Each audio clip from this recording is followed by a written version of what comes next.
Eh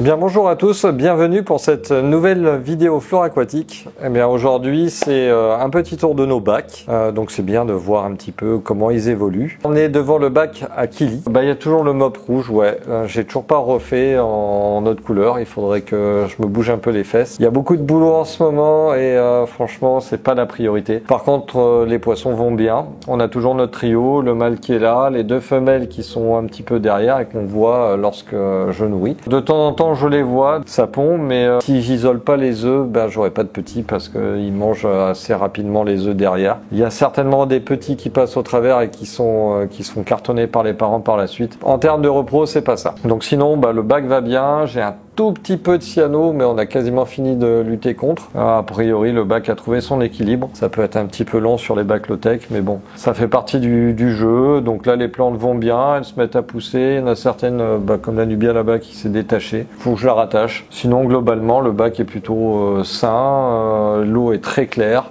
J'ai fait, je crois, 2 changements d'eau depuis l'existence du bac. Donc ça va. Franchement, il n'y a pas à se plaindre. Alors, concernant nos 2 bacs à crevettes, écoutez, ils vont super bien. Franchement, ils vont très très bien, ils ont trouvé leur équilibre. Alors, dans le bac sur sol technique, vous voyez que l'Utricularia est reparti en fait. Il restait 2-3 brins au début, et puis là c'est en train de faire son petit tapis. Alors ce qui est marrant, c'est qu'on a l'Utricularia sous forme de tapis, et puis l'Utricularia qui cherche un petit peu à monter, à se... je sais pas comment dire, à se répandre, et on voit bien les petites coupelles qui lui servent en fait à capturer les micro-organismes pour s'alimenter. Parce qu'il faut pas oublier que l'Utricularia est la seule plante aquatique carnivore. Donc c'est vraiment une plante carnivore. Donc sur les images, on voit bien, il y a les petites coupelles qui sont bien visibles sur les parties qui ont tendance à monter. Sinon, on a une mousse qui se développe de plus en plus sur la pierre. Alors c'était une mousse qui était présente sur la pierre déjà à l'état sèche. Donc je pense que c'est une mousse qui est issue tout simplement du lieu où ont été prélevées les pierres en Chine ou au Japon. Je ne sais pas d'où elles viennent exactement. Sinon, vous avez vu, c'est une jungle. Donc les Rotala, il va falloir que je passe à la petite coupe d'été. Donc ça, je vais le faire, je pense, la semaine prochaine. Je vais tout couper à ras et puis ça va repartir assez rapidement.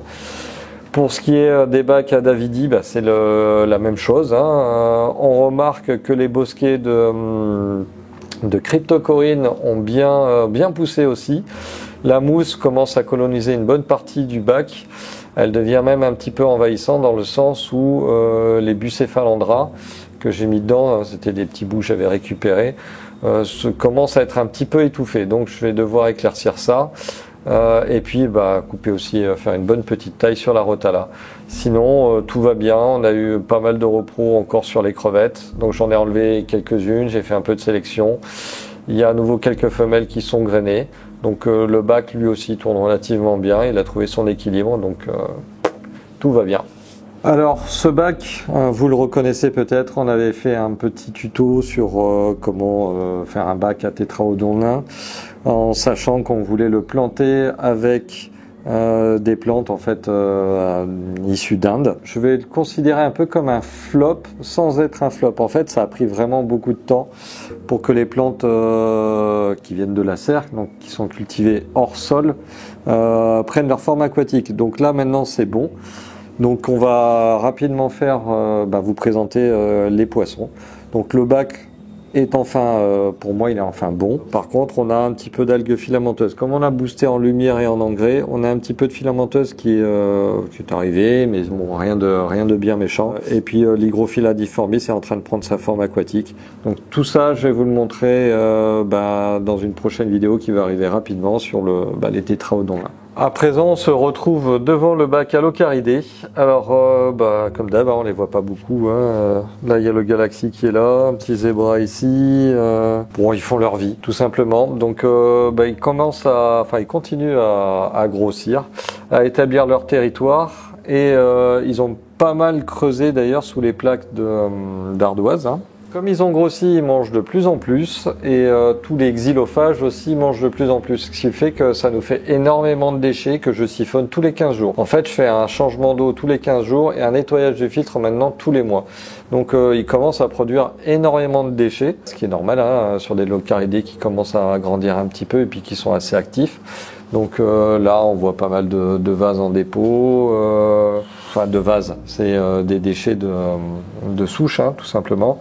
Là donc on a les galeries qui sont plus ou moins visibles. Donc je les nourris tous les jours avec des pastilles, de la courgette fraîche, des feuilles de cerisier, de mûrier pardon. Donc non, bah le bac va bien. On peut pas dire qu'il va mal. Il suit son cours. Par contre, ce sont des locaridés, donc on les voit jamais. On verra par la suite si on continue à garder ce bac ou si on va pas un petit peu changer pour apporter quelque chose d'un peu plus vivant.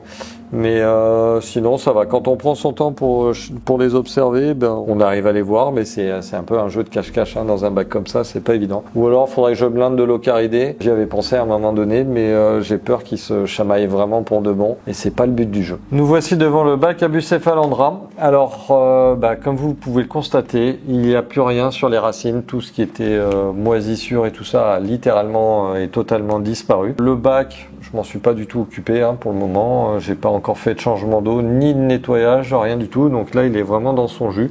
J'ai juste rajouté un petit écrémeur de surface parce qu'on avait un petit voile gras. On a aussi, je pense, 2 variétés ou qu'une seule variété de Bucephalandra qui s'est décrochée. Donc c'est celle du fond, mais je vais quand même vérifier tout ça. Donc je vais intervenir dessus, je pense la semaine prochaine, nettoyer un petit peu les carreaux et on va bientôt avoir un bel arrivage de Bucephalandra. Plus d'une 50aine d'espèces. Donc là, on va pouvoir continuer à planter notre bac et avoir l'évolution. Mais pour le moment, écoutez, c'est un sans faute. Il n'y a pas de problème.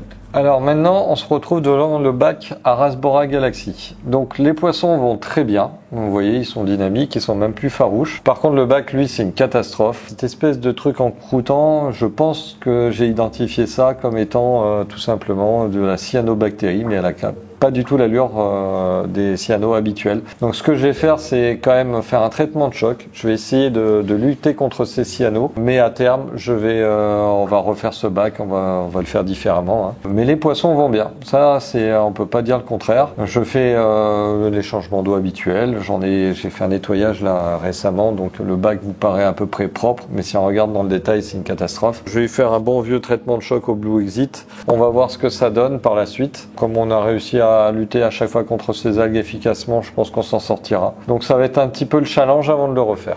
Maintenant, on se retrouve devant le bac à Rubra. Le bac continue à faire sa vie, on n'a toujours pas fait de changement d'eau. Je nourris honnêtement une fois par mois. Donc là, les crevettes, on les voit pas parce qu'elles sont cachées derrière. On va vous le montrer vite fait sur une image. Mais on a une femelle qui a grainé il y a pas très longtemps. Et on a 2 femelles qui vont pas tarder à grainer.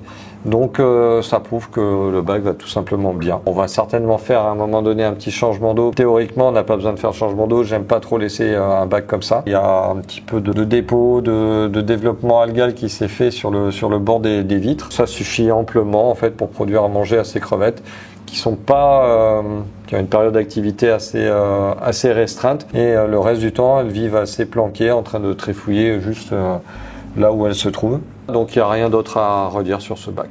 On se trouve maintenant devant le bac à Oscar. Comme vous voyez, hein, ils vont très bien. Donc nos poissons continuent à grandir et commencent à s'affirmer. Donc on pense vraiment que le plus gros est la femelle. Et derrière, en fait, les mâles, ce qu'on pense être mâles, ont tendance à vouloir courtiser la femelle et écarter les autres. Donc le dernier, le plus petit, est régulièrement caché parce qu'il y en a un des deux qui n'arrive pas à avoir le dessus sur l'autre et va se manger sur le petit. Pour l'instant, on surveille ça, il n'y a pas de mutilation ou quoi que ce soit, mais bon, par moment, c'est un petit peu actif. Ils mangent comme des gloutons, ils nous font des cacas de la même couleur que la nourriture, donc tout va bien. Et les Vallisneria, je ne sais pas si vous voyez, mais elles ont tendance à coloniser toute la surface du bac jusqu'au bout. Là aussi, je pense que je vais faire une petite coupe d'été histoire de raccourcir un petit peu ça et que ça permette un petit peu à la surface de l'eau d'être agitée parce qu'il le faut. Comme ce sont des poissons qui polluent beaucoup, il faut aussi un petit peu oxygéner l'eau pour qu'elle se filtre un petit peu mieux. Les poissons vont bien et voilà. Et ils mangent comme 4. Hein. C'est toujours aussi sportif et on a tendance à se prendre une douche quand on reste un petit peu trop près du bac. Voilà, et notre petit dernier sort. Pour manger des miettes, il se fait un peu plus discret, forcément, il est vraiment... il est petit par rapport aux autres, hein, il n'a pas le dessus. Alors à présent, on se retrouve devant l'Inspiria. Donc on vous le montre pas trop ces derniers temps, parce qu'en fait... moi perso, je suis pas super ravi du scape qu'il y a. Et puis on fait pas non plus un entretien de fou. Vous avez vu sur le bord des carreaux, c'est pas très joli. Non, mais par contre j'aimerais bien donc le refaire, virer les rotalas au fond et mettre des mousses à la place. Différents types de mousses. Alors on laissera certainement un petit peu de rotala parce que c'est quand même sympa. Mais faire un petit peu des amoncellements de mousse, je sais pas si vous voyez, mais les mousses qu'on a là se portent super bien, se développent très bien. Alors autant en profiter que ça marche plutôt bien dans ce bac pour en faire un bac un petit peu avec pas mal de mousse. Je sais pas ce que vous en pensez, hein, vous pouvez donner votre avis dans les commentaires, mais j'ai pas envie de le laisser comme ça. Moi personnellement il me plaît pas. Je pense que ce bac mérite beaucoup mieux que ça.